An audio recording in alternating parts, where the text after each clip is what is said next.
Ваша екселенција, ви благодариме што го прифативте интервјуто за Радио Марија Македонија и Католици.мк. Кој е поводот за вашиот престој во Македонија и што значи за црквата во Македонија и католиците како мало стадо? Well, thank you for this opportunity to speak to the Catholic community and the wider community here in North Macedonia. I've come here at the invitation of the Foreign Minister, Mr. Osmani, who has been to the Vatican various times, accompanying delegations, accompanying your President, etc. And he invited me particularly to participate in the second edition of the Presbyter Forum Dialogue, which, as you know, is a regional meeting to consider security issues, political issues throughout the region. And I accepted very willingly to come and to be able to participate in this excellent event, which was very well organized by the government and by the authorities, and participated with at a very high level with also very good contributions. It also gives me the opportunity to come here and to meet with the Catholic community in North Macedonia, which, as you say, is a small piccolo gregge, a small flock, as we say in English. But as you know, Pope Francis has a particular love for small flocks. In fact, some of the big flocks sometimes feel a bit jealous of the small flocks. But that's no bad thing, because it means that you feel encouraged, and the Pope is glad to offer that. So my coming, to some extent, in his name and with his will, is an opportunity to confirm faith, to encourage people, and also for me personally. I came with the Pope a few years ago, but I haven't been here on my own before. So it gives me opportunity to learn about North Macedonia, the life of the Catholic community here, and to be able to then understand better your problems and your challenges. Дипломатските односи помеѓу Светиот престол и Македонија се воспоставени на 21 декември 1994 година, односно од тогаш помина скоро 28 години. Како ги оценувате билатералните односи помеѓу Светиот престол и Македонија? Дали можете да ни откриете низ какви предизвици поминале овие односи во минатото и кои се актуелните предизвици и планови за Македонија? The diplomatic bilateral relations which exist between the Holy See and North Macedonia are very good indeed. We have regular exchanges, and we really value this relationship. It's a sign that Macedonia also attributes great importance to this, that we have for many years now a resident ambassador in Rome, and that's a great commitment by the government. And we really value this. We have, as I said a few moments ago, regular exchanges, and we have I've been received here very warmly and had the opportunity to meet with the principal authorities of the Church. It's true that the Church has some pending questions, which we have also presented to the government again. And we will keep working on these things, and we hope that they will eventually be resolved, and that will be a source of encouragement to the Catholic community here in North Macedonia. Пред 3 години папата Фрањо ја посети Македонија. Несомнено, историски настан за земјата и за католичката црква во Македонија. Но дали тоа беше само јасен показател за добрите билатерални односи, и дали можеме да очекуваме уште потесна соработка во односите на двете држави и на кои полиња?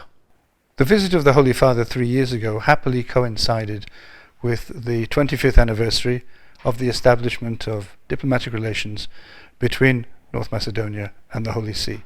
So this was a great way to commemorate. It was a very successful visit, and I think the Pope was completely satisfied. Again, there was a warm welcome.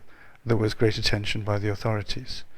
And possibly in the future we may be able to reach a general agreement with the government, with the See, to, shall we say, specify, clarify the mutual relationship and the commitments and the service that the Church of Macedonia would like to give to the Republic, and also the Republic recognizing the rights and duties of the Catholic community. But the relationships are really very, very good, and I think that my visit in these days has witnessed to that. Папата Фрањо повеќе години зборува за светска војна во делови. Од февруари оваа година војната е присутна и на европско тло преку војната во Украина. Постои страф од проширување на војните действија и на други држави. Пред некое време и самите бевте во посета на Украина и лично ги видовте последиците од ужасите на војната. Од самиот почеток на избувнувањето на тој конфликт, ватиканската дипломатија постојано бара пат до диалог кој ќе води до мир. Но колку е возможно да се воспостави праведен мир во свет во кој владее неправдата? Дали е возможен мир во свет кој владее неправда во економијата, во меѓународните односи, во екологијата, кон мигрантите, кон верските малцинства, кон жените? I believe that the experience of the war in Ukraine, which I witnessed myself, as you say, a few weeks ago, is a great wake-up call to humanity, because the war took us by surprise. Many of us, I think, in Europe thought that no war could ever take place on the old continent again after the Second World War, with the terrible losses and damage that that brought about. But it has happened again, and therefore it is a cry to the rest of the world. First of all, we have to pray and hope that this terrible conflict will come to an end, and come to an end quickly, and that it may help us to avoid other conflicts. It's true that in the old world, in the ancient Roman world, they said if you want to keep peace, you prepare for war.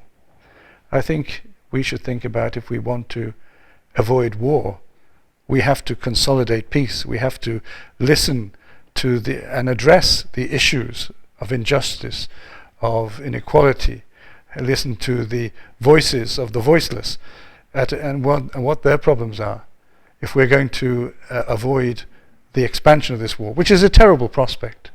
That would be really what most of the international community is working for, is to assist Ukraine in its efforts to defend its territory and resolve this terrible aggression to which it's been subject.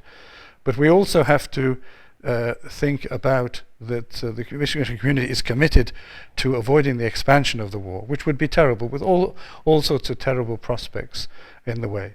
So we have to try and work on that. Now, the Pope has pointed out 3 things that he believes are necessary, perhaps in almost any society, if we are to avoid conflict, and conflict that then leads into greater conflict, hatred, and potentially into conflict and war.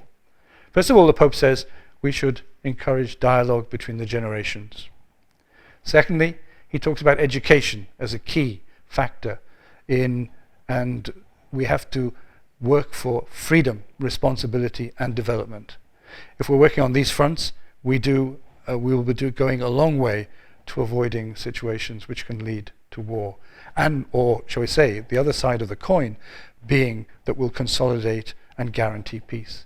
And the final thing the Pope suggests is the respect for human dignity. And this is really at the very basis of Catholic teaching about relations, about how countries relate to each other, how societies work together, and how we achieve justice among people. Human dignity. And as we can see in the terrible conflict with the hundreds, thousands of deaths in Ukraine, human dignity is what is not being respected. Македонската православна црква, Охридска архиепископија, испишува својата историја овие денови. Познати се добрите односи на Македонската православна црква, Охридска архиепископија и Католичката црква. На кои полиња ја гледате понатамошната соработка со православната црква и предизвиците на полето на екуменската соработка? Well, I've just come back from visiting His Beatitude Archbishop Stefan, and we had a very cordial exchange and conversation. They are obviously very attached to the relationship between the Macedonian Orthodox Church and the Holy See and the Catholic Church in general. So I think there's almost an infinite amount of cooperation we can do. We can continue the dialogue. We met there with people who've studied at the pontifical universities in Rome, and the Archbishop is very committed to the fact that these scholarships should continue through the good offices of the dicastery for the promotion of Christian unity. And I'm sure that that will continue, but also on some of the issues in the region, some of the political and social issues which face this region of the Western Balkans, I think the churches should be seeking every way to be making a positive contribution and to be able to assist and encourage particularly the politicians and the civil leaders who at this time are under great pressure, we have to say. And there are many challenges in the way that the future of North Macedonia in Europe, the future of its relations with throughout the rest of the Balkan region. And I think the churches, and the Christian churches in particular, and other religious bodies through interreligious and ecumenical dialogue can make a very significant contribution. So I'm very encouraged by the meeting with His Beatitude. I think that we've established yet confirmed a good relationship, which for our part, as part of the Secretary of State, we will obviously continue, and we'll be referring to the Holy Father on this very positive and optimistic dimension to the mission we've completed here. Ваша екселенција, мотото за посетата на папата Фрањо во Македонија беше "Не бој се мало стадо". Што би порачале вие на ова мало стадо католици во Македонија? Well, fear for everybody, whether it's for a little flock or for anybody else, is not a good thing. It's a negative feeling, and the Pope has always been combating that, as did his predecessor John Paul II. He was always saying, don't be afraid, go forward. And that's certainly the messages the Holy Father would be sending to the Catholics, both Latin and Greek, here in Macedonia. It's true, numbers are modest, but even so, there is a contribution to be paid. After all, this is a Catholic community, and one of the things I've noticed in these few days I've been here is that there is a danger of people being rather closed in their ethnic or their religious or their cultural identity. I'm not saying we are exemplary, but certainly our Catholic identity invites us to think beyond, out of the box, not just what is in the interest of our Catholic community, what is in the interest of the greater community, and to draw on the cultural and religious tradition that is proper to the Catholic Church. That's what it means to be Catholic, to be universal. And the more that we can encourage people to open up to others, I think that that's a great contribution that the Catholic community here, modest community, but can be making to society throughout here.